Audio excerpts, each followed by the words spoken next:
Hey guys, welcome back. Good to see you. So, we're starting a new series. It's called What's That Stamp? And I've had this idea for a little while. It's nothing overly original, but I thought it would be fun. So, anyways, we're going to start with a random US stamp that I picked out of this stock book that I have here. Now, this was actually a pretty cool little stock book. We've looked at this in the past. I have no idea how many videos ago, but quite a while ago. And so yeah, I went in there and I grabbed out a random stamp. It ended up being US stamp number 2419. And of all things, I was researching it at work, and I left the stamp at work. And I can't find one in my album, so what the heck? We're going to end up I'm just going to show you a picture of the stamp so you can see. So there you go. There's the stamp. This guy is a moon landing commemorative stamp, I believe. So anyway, I'm just going to go through all of the different information that I can find on it. And we're just going to become familiar, learn a little bit about it, the history of the stamp, the gentleman who designed it. And yeah, so without further ado, let's get into it. U.S. stamp number 2419 was released July 20th, 1989, to commemorate the 20th anniversary of the moon landing. It is categorized as a definitive and priority mail stamp. I didn't see it mentioned in the catalog, but this was the first U.S. priority mail stamp. The quantity released, or printed, was 30,630,000. The Scott catalog description of the scene depicted is the raising of the flag on the lunar surface, July 20th, 1969. The artwork is by Christopher Calle, whose father illustrated the 1969 moon landing stamp. Like father, like son, huh? Fun fact, Calle means street in Spanish and is pronounced Calle. So, to quote an excerpt from the U.S. stamps of Chris Calle, created by the American Philatelic Society in 2008. One of his first professional assignments was the Harry S. Truman stamp in the Great American series. In the next 12 years, Chris designed over 30 U.S. stamps and illustrated hundreds more for entities as diverse as Sweden, the Marshall Islands, and the United Nations. And over nearly 2 decades, Chris produced more than 1,000 Fleetwood First Day cover cachet paintings. Perhaps the most gratifying for Chris was designing the 1989 $2.40 priority mail 20th anniversary moon landing stamp. And then jointly designing 2 stamps in 1994 for the 25th anniversary of the moon landing with his father. A stamp artist's work may be the most reproduced artwork in the world. Now, I wanted to stop there because I love that. That's an amazing point I've never even thought of, considering the actual amount of stamps produced. I would say that artists' paintings or artistry on stamps probably is the most reproduced art in the world. I've never even considered it. I mean, we're talking millions and millions of reproductions of these pieces of artwork. So, wow, that's an interesting point. Anyways,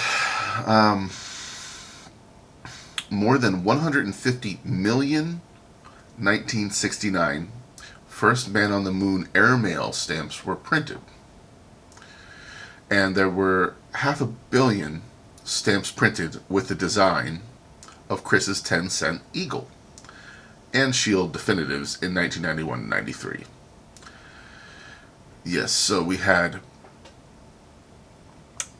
about 30 million of these were issued. So now I'm going to go through that description. That little blurb was actually off of Mystic's website. I just thought that was a really well stated excerpt from their site there. So anyways, I wanted to share that.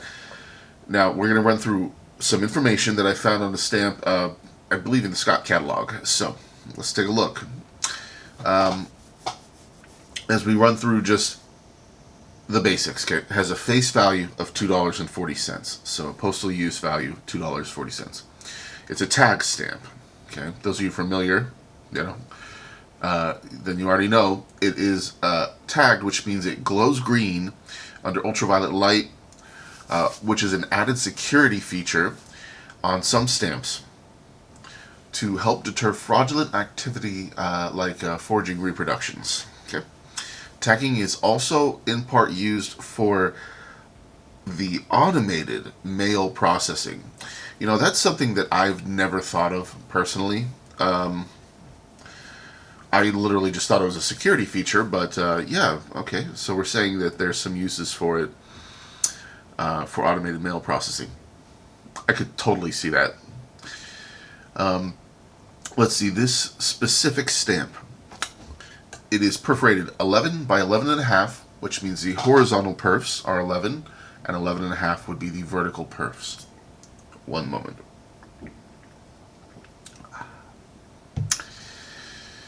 It was lithographed and engraved in sheet panes of 20. According to my 2021 Scott catalog, it has a used value of $2 and an unused value of $4.75. Now there are 4 variations altogether of this stamp.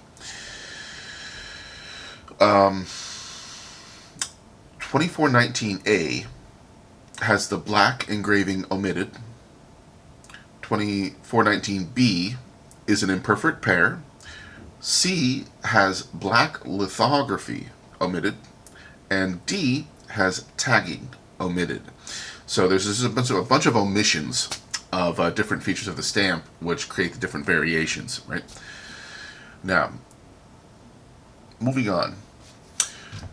This is something that I may have heard of.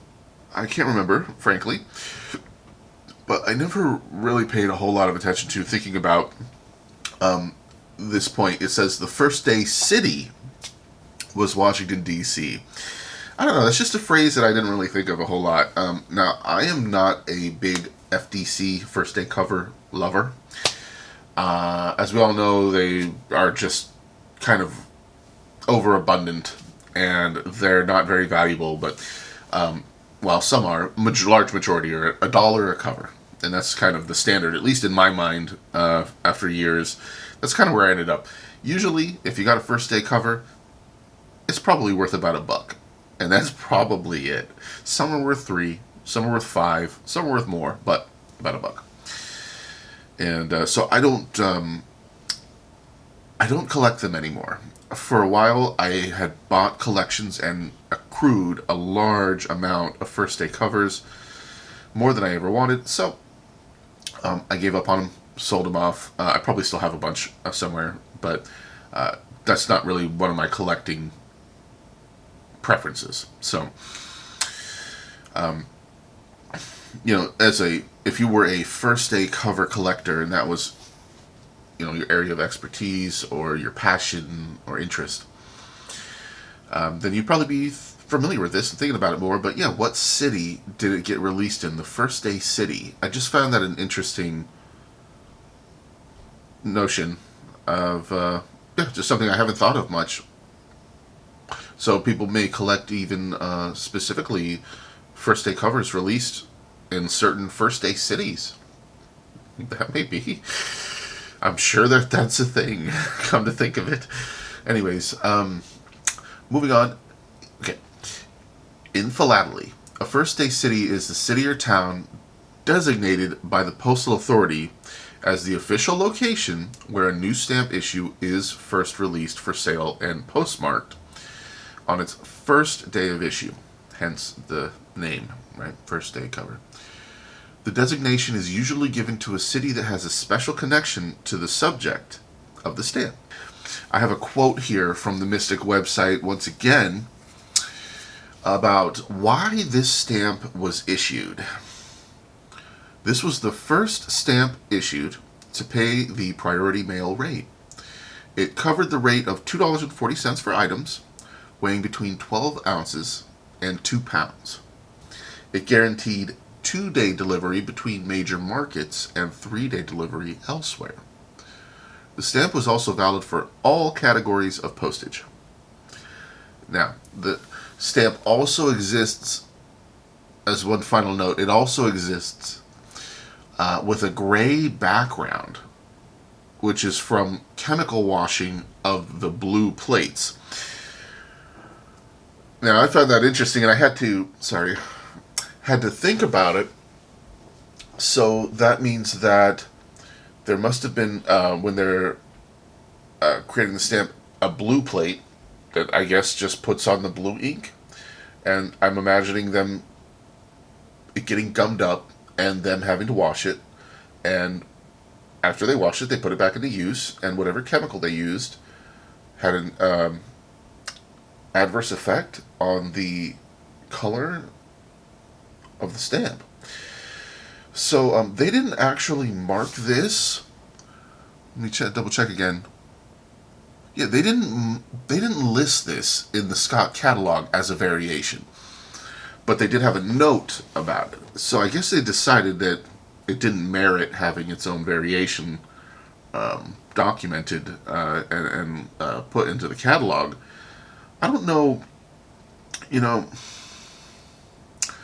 to me personally, when I think about that, why not? I mean, if we have variations for black being omitted, what were the other ones? Tagging may be omitted, black may be omitted on either the engraving site or the lithography. I mean, if we have variations like that, why not create your own, another variation, 2419E, for the potentially gray background from chemical washing of the blue plates? Yeah, I don't know where the line is, where they say, no, that doesn't quite merit being its own listed variation. Maybe there weren't enough of them, but I actually don't have an explanation. I can't really seem to reason out in my head why wouldn't that merit having it being listed as its own variation. I just find that interesting. I don't know who makes the rules for this stuff, who makes these decisions, but in my mind, I mean, I would think that would probably qualify as a variation. So anyway, just a thought, something that I think crossed my mind and I was thinking about, and I'm like, why? Like, why isn't that considered a variation? Well, anyways, so just a little bit more. I wanted to Google Chris Calle, because I just wanted to see if there was anything else. Well, I'm a little fascinated by the fact that his dad also designed stamps. I mean, just what are the odds here? And so, a little bit about his father, just to have a little bit more background, a little bit more history. His father was Paul. Now, Paul Calle was one of the first 8 artists chosen by NASA in 1962 to document the American space program's Project Mercury. In a space art career spanning more than 40 years, Calle has covered Mercury, Gemini, Apollo, and space shuttle missions. Paul was the only artist present with the Apollo 11 crew of Neil Armstrong, Buzz Aldrin, and Michael Collins on the morning of July 16th, 1969, as they prepared for their historic launch to the moon. Let's see, his sketches of the Apollo 11 crew breakfast and suiting up stand as a visual record of the activities on that morning. Now, perhaps one of Calle's most well-known space paintings is the 10-cent 1969 First Man on the Moon stamp designed for the U.S. Postal Service, which is Scott number C76. This iconic image of Neil Armstrong stepping on the surface of the moon is remembered worldwide. The engraved plates for the postage stamp were carried to the surface of the moon by the Apollo 11 astronauts. That's crazy. I mean, I don't why. Like, I guess it's just because they can, or they could. I mean, they actually took the engraving plates to the moon. How come I never heard this? Like, this is crazy. So, what the heck? To the actual surface of the moon. Yeah, that's pretty wild. So, anyways, in 1989, for the 20th anniversary of the moon landing, they asked his son, Chris, to design the Priority Mail stamp and to design a first day cover cachet, as we know. And then in 1994, for the 25th anniversary of the Apollo 11th moon landing, Paul and Chris, together, jointly designed 2 U.S. stamps commemorating the event. A 29-cent commemorative stamp and a $9.95 express mail stamp. How cool. So father creates a stamp, the plates make it to the moon, son creates a stamp to commemorate the original moon landing, and then 5 years after that even, they jointly work together on a pair of stamps commemorating these events. So it's a cool story. I didn't know any of this. I was unfamiliar with Christopher Calle or his father Paul. I haven't really heard of them. Don't know much about them. I'm imagining, since they were such prolific cachet creators, that there are people who probably just collect Calle cachets. And I wonder how many first day covers have been right in front of my face that this gentleman has designed, or his father, and I had no idea, So, interesting. There's so much history attached to these stamps. This is, I feel glad that I'm doing this series because, for one thing, it's pretty much going to be a learning experience. I'm imagining just about every stamp that I do. This is something that I haven't gotten into too much, is really trying to dig in and research the stamps and learn about them as individual stamps. So yeah. Anyways, what am I thinking about? I'm just thinking how it's just such a different approach to what I've had. What I've done. I've always had so many stamps, and I just kind of generalize, an area of the, I generalize like geography, or I generalize a time period. And I say, okay, I have a sense of the stamp, but there's so many stamps from so many countries that absolutely I have not sat down and really tried to learn much about each individual stamp at all. I'm sure every single stamp that I pick up, I could just get lost in research. Like, here's a little, sheet with Japanese stamps. That stamp has its own story, right? That stamp has its own story. That stamp has its own story. Meaning, history. Yeah, I mean, it's just interesting learning about this stuff. So, yeah, when I think about where is this series going to go, I think it's going to be great. This is not going to be a U.S. series. This is any stamp from any time period in the world series. Anything that I decide to pick up. And, like just this random little stock book here that I pulled this out of. I mean, I have a lot of this kind of stuff just sitting around. It's just full of all kinds of different stamps from all over the place, right? There's just so much stuff from all over the world. And maybe I'll bring you down so you can look at it, because I have shown this before, but this little book always fascinates me. I really like this little book. So anyway, let me bring you down. So yeah, we've seen this before, but this was just a random stock book in a collection, and I want to grab my tongs here. Yeah, it actually has quite a little variation of stuff here. Here's Danzig stamps, 500,000 inflationary stamp there. This is probably Russia. Oh no, it's Danzig. I was going to say Russia. Danzig. So we got a bunch of Danzig, and yeah. Ever since I found this one, I really like this. This was one that I found that I thought, oh wow, I like this. This is a better stock book than a lot of them that I've seen. Look at that one, has a big 9 on the cancel. That's cool, which should indicate a location. It says that's a $25 stamp. This is another book that Yeah, we're gonna take everything with a grain of salt. Like he says, it's a $73 page. Yeah, that's probably full cat value, in the best case scenario. So I'm sure it's worth 10% of that. So $7 page, let's say, which is okay. Yeah, so these are old U.S. stamps here.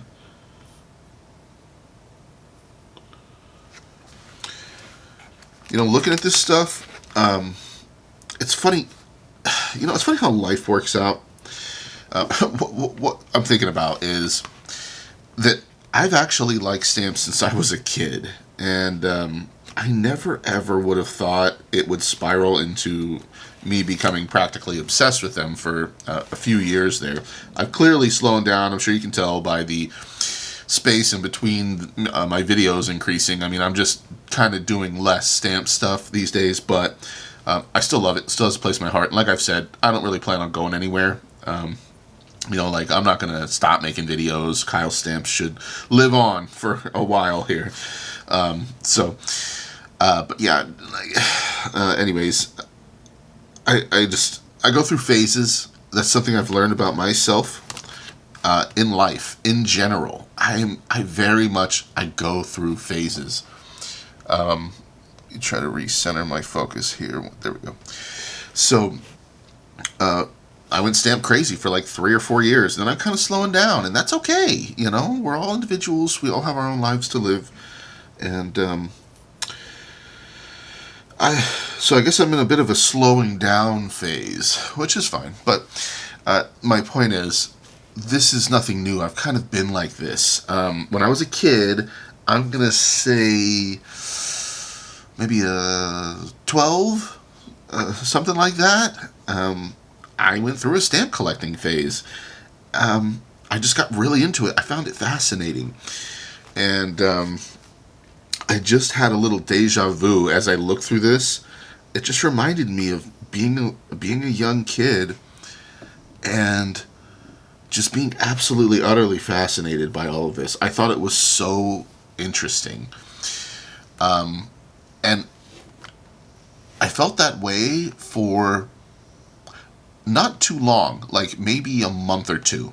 And then I kind of gave up and I just got interested in other stuff and, was just living life, being a kid. But I always kept my stamps and the stuff that I did have. And then, yeah, I went from like 12 years old to, what am I now, 36? So about 32 years old, out of nowhere, boom, I just became utterly fascinated with it all over again. And this time, being an adult and actually having some money, I went a little nutty. So yeah, it's just fascinating just looking back to think about the timeline of how things are for me, you can put a hobby down and pick it back up, but it's just, I guess, something that works for me, stamp collecting. And evidently so, because I had an interest in it as a kid. Okay, little small story to tell you real quick. Okay, so like I was saying, back when I was like 12 years old or so, I had a phase, got into stamp collecting. One of my grandpas sent me his stamp collection, which was really an accumulation. I've done videos on this. I sorted it, took his whole accumulation, made it into an album, or actually 2 different albums, one US and one worldwide, and I do have videos for that. They're older, so but if anybody wants to see that, I believe it's called Grandpa's Stamp Album or something like that. So he gave me his stuff, sparked my interest, and then I would go to my other grandparents during the summers and visit. And I remember I went specifically to go visit them in Florida, and I was in the middle of my stamp collecting phase, and they took me to Barnes & Noble and bought me Stamp Collecting for Dummies, some supplies or something like that. And I remember working on my stamp collection on vacation in Florida at my grandparents during the summer. Well, so I have like mental imagery of that time period for some reason. I could remember that. I remember working on the stamps, sitting in their living room, and I'm a little ashamed of this, but I'll be honest. A little story about it. So while I was there, they have some Indian friends, and they're really, really nice people. Um, I hope the guy's still alive, come to think of it. He was old when I was 12. So, but anyway, I went over to their house. We went over there to hang out with them, and the guy actually had stamps. And we brought up that I was into stamps at the moment, and he brought out a couple of stock books, pretty similar to what I just showed you, and he had it full of all kinds of different stamps, and I think a lot of them were India stamps. And so, as if you're familiar with India, you know they have all these. Oh no, I'm forgetting the term. They're like provinces or different states or whatever. Collecting India stamps is not the simplest. There's a lot going on, and so I remember looking at the little book and just looking at all the different stamps in my mind, like I didn't know what was valuable or not, but I thought they were like the coolest things ever. I'm just looking at it's like looking at gold, like a big gold bar in front of my face. I just thought it was so fascinating. I remember leafing through his booklet and just looking at the different stamps and just, oh man, I had this feeling come over me like I want this book, and I had honestly half a mind to steal it. I like kind of wanted to steal the book, as if they wouldn't notice the stamp stock book that they just showed 12-year-old Kyle is suddenly missing. Like, of course they would have figured that out if I tried to take it. But I just remember that. I never did. I didn't steal it. But as a young kid, I remember I really had a strong urge to I just wanted the book so bad. Like, I just wanted to take it. Oh, battery died. So yeah, I'm really glad I didn't steal the book, but I just remember that. And I guess it's okay, you know. I mean, that's honestly how I felt. I looked at this book and it was full of all kinds of stuff that was so fascinating. I just wanted to steal it. Just screwed up, but it's true. Anyway, looking back, I'm glad I didn't. They were the nicest people, honestly. I think her name was Joan and the husband's name was Edgar or something like that. Really nice old Indian couple. Living in Florida, sundown years from retirement, I'm assuming. Nice family, yeah. But I remember all that, and the reason I say this is that I just had deja vu strong enough that it just takes me back. It's like suddenly, as I'm flipping through this little stock book, it's like I'm 12 years old again, and that same feeling comes up. A fascination. I just think that it's a combination of fascination and curiosity. And it makes me feel good to know that at 36, I still feel that way. Not every second of every day when I'm working on these stamps, but every now and then, I get the same feeling from when I was a kid. So it just shows that I've kind of innately got some affinity for stamp collecting. So anyway, I just wanted to share. Go figure. It's just so funny for me to just get that feeling, even if it's just for a fleeting moment. And it just reminds me of the past, and that it really is not actually such a surprise that I love stamp collecting.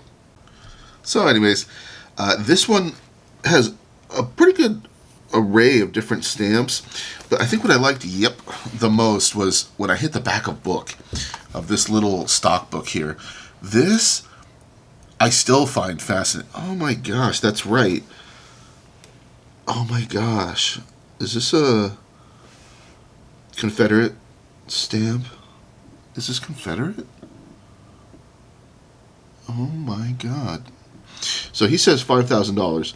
Now this rings a bell. I actually completely forgot about this. It is Confederate States. It looks like a Confederate stamp. Oh, these actually say Confederate States. Look at that. Douglas City Dispatch. 251 Broadway, imperforate. Wow, that's actually pretty good shape. It looks like it's been hinged.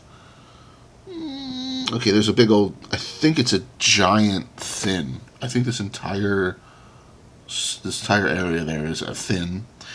So, actually, you can kind of see an imperfection right between the I and the T in city. It looks like the thin made its way through to the surface. So never mind. It's not in actually as great a shape as I was expecting. There's a thought. But what a unique, wacky little stamp. I mean, I swear. See, this is where it's interesting because I can't remember everything. I know I've seen this, but I have absolutely no recollection of it. And I'm really glad that I pulled this stock book out because I completely forgot about that. Now, I kind of feel like I looked into this in the past, and this was not, obviously, probably not a $5,000 stamp. I mean, clearly you can see the corner needs a little bit of love, right? Corner has been cut, I would say. Okay, it's been hinged, has creases, another imperfection on the bottom, like a little cutout, a little tear. I think it's toned like a little bit, kind of where my tongs are holding it, but generally around the stamp as well. Seems like top right corner is the darkest toning though. Yeah, what a fascinating little stamp. I mean, I need to go look into that again. Yikes, I need to go look that up. I'm pretty sure I checked it out and was like, nah, it's not a $5,000 stamp. But anyway, where I was headed with all this, before I got sidetracked, because woo, you see something like that, you're like, huh? But all of this is still fascinating to me. This touches on the point of that I like back of book, and I have been slowly ramping up just a stronger and stronger fascination, kind of out of nowhere, again with back of book stamps. I really do just find them fascinating. This is kind of touches on what I was saying with phases, man. I just don't know where I'm going. Like, I just do what feels natural, and so that goes for when I'm talking about what I want to work on, what I want to collect, what I want to be my main focus. It just changes. For a while there, a matter of months ago, I was like crazy into Japanese stamps, and I started building an album and all this stuff. I've slowed down. I've still got it. It's right in front of my face on my desk. So I still need to do more work, but like I slowed down, and all of a sudden, back of book is kind of creeping up on me, and I'm starting to think about it more, and I just like them. They're just unique and different. Ooh, this one's in bad shape. Oh, well, anyway, this is J1, the first postage due from the U.S., literally. Supposing he's cataloged it correctly. It does look like the older design, so he's probably correct. There you go. J2 is a 2-center. How cool. Well, this is one of those little stock books I just love. I mean, you always hope to find little gems like, oh, wow, this stamp is worth a whole lot, or it's rare or unique. So I'll have to verify that still. I can't remember if I did, but I think it's not anything special. Then we have, this is like, what do we call it? Stamped envelope cutouts. Look at that. What a beautiful fancy cancel on this 3-center. Could have better margins. The bigger the margins on these stampless envelope cutouts, the better. So these are all pretty pathetic margins, frankly. If I remember looking at the catalog, the margins could be like a 1/2 inch all the way around it or something, and that's like ideal. So these were all cut out fairly close to the design, but not bad. Not bad. This one is probably one of the worst ones. Like, see how close it got to the side of the actual design. But anyways, yeah, like when I look at this, I just find all this super duper fascinating. Look at this. Gosh, like this is so cool. Look at the massive right margin. This thing is wrinkled and creased. It looks old. He says this is a 13A, yellow-green, Confederate States of America. Man, there you go. There's a whole nother collecting category, the Confederate States, that I absolutely love. I would really love to work and get a really nice Confederate collection, but boy, I just don't have the money. Oh, if I had more money, I would be all over Confederate stamps. I'm not even kidding you. I just think that they're fascinating. Fascinating history. really cool stamps. So, but yeah, anyway, back of book. I mean, like, this is like, this kind of stock book is what I hope for. I love this stuff. Look at all these, look, wine. So these are different revenue stamps. I mean, what's this one for? Origin process? What do they mean, like original process? Origins process? I'm not sure. Interesting. But yeah, I mean, just the whole back of book world is fascinating. Here you go. You got a nice hole punch out on this guy. See that right in the center? AM Rapid Telegram Stamp 20. I mean, what? Yeah. I just still think it's fascinating, and I still feel the way that I did when I was a kid. I go, oh my gosh, like, I just, okay, yeah, I mean, I just look at this stuff, and it's just fascinating. I mean, like, what is this stuff? And I always love that all of this is so old, too, the story of, like, the whole life of this, the life of this stamp, how many years ago, what the world was like, the journey that this stamp had to go through to be maintained and end up all the way here in 2025 in front of my face in this stock book. It's just fascinating stuff. By the way, what in the heck are these, huh? Jeez, big giant, I guess, surcharges? I'm not sure. It's a $2 stamp, so printing at 2 doesn't really change the value, I guess. Maybe it devalued from $2 to 2 cents, but I don't see it indicating cents. It just simply has a 2. See, this is where there's just a lot of learning to do. But yeah, anyway, I just wanted to kind of show this thing again because I opened this up and was just like, what? Like, I put this on my Mystic album as if I need to, I guess as a clue to myself, like, dude, you need to disseminate all these stamps and disperse them into my Mystic album, but I still haven't. And I'm kind of glad I kept it together. And yeah, wow, I mean, just this Confederate page alone, oh my gosh, like, that is so awesome. I love it so much. This is one of those things that, like, I'm so happy that I found this because I really, like I said, love Confederate stamps. I really want to make a better collection. So yeah, this is all fascinating. This is actually one of my more favorite stamp designs. This blue Indian stamp. I love that one. This one happens to be a, oh God, what do they call this? A pre-cancel, New York? But is that the right word? Pre-cancel? I believe so. And anyway, I just always thought this was just such a beautiful stamp. Great design, great color. Love the Indian Chief. I tried to buy a whole sheet of these at one point and failed. Thanks, Mystic, wasting my time. But oh yeah, here you go. Here's same thing. Not pre-canceled, just canceled. Huh. So yeah, I just wanted to share this. I felt like going through it with you guys. Hope you guys enjoyed the series so far. That was fun. I like learning about the stamp. I don't know what stamp I'm gonna do next. I'll just figure one out. Just pick one. I don't know. Maybe maybe next time I can choose that $5,000 stamp. $5,000.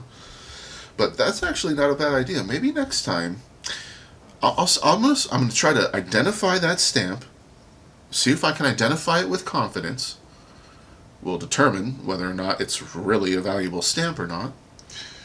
And yeah, I'll do some research on it and see if what kind of information I can come up with on it. And it might be What's That Stamp episode number 2. I think this is a plan. I'll choose that Confederate stamp. We'll try that. If for some reason I can't come up with any good information on it or something, then I'll choose something else. But that's the plan. Okay. So I'll be back later. Next episode, whatever it may be, a week or 2 or 3. I'm sorry, whenever it is that I actually feel like making a video. I'm kind of leaning towards the Kyle's cabinets, but yeah, I'm really glad that I kicked off this series. I'm looking forward to it. It's exciting to me. I like doing something new. I probably thought about doing this for like a couple of years now. I just thought, why would I do a What's That Stamp series when Graham Beck has already done it from Exploring Stamps? You know, like, and he did it way better than I ever will, but who cares? This is not a competition. You know, I really appreciate all of you guys supporting my channel. Thank you so much. I wish all of you the best. I'll be back later on. Until then, take care, be well. I'll see you next time. Bye-bye.